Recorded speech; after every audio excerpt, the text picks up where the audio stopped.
Fire Force is an anime that I can confidently say is on Demon Time. I mean, one surface level look at Shinra, and you can already guess that this guy is a couple air forces away from stealing your girl. Demons in anime are more common than a tsundere female lead in your basic rom-com. A better combo than Naruto and Sasuke, who's ironically a demon furry. The point is, demons are everywhere in anime, and Fire Force took this ordinary trope and made it entirely its own. The exploration of the devil concept is embedded in various aspects of the series, such as the Adola Burst, the Infernals, the Evangelists, and of course the fan service.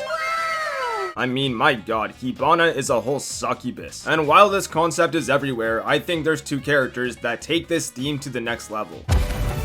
Shut up already.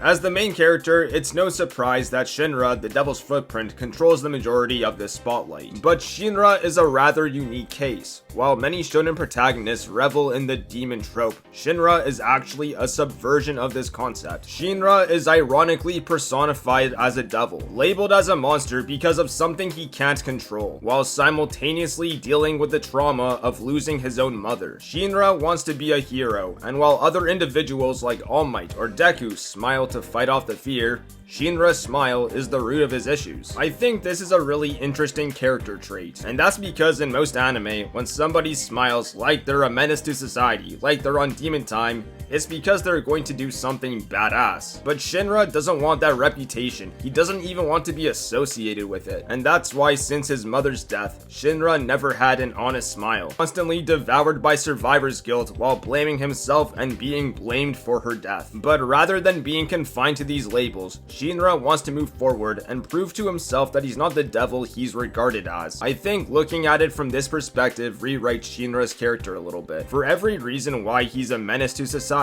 is the same reason why he revels in tragedy. Arthur is the other side of the coin here, because while Shinra's body is the devil, it's Arthur's mind that is. Why are you wearing that getup?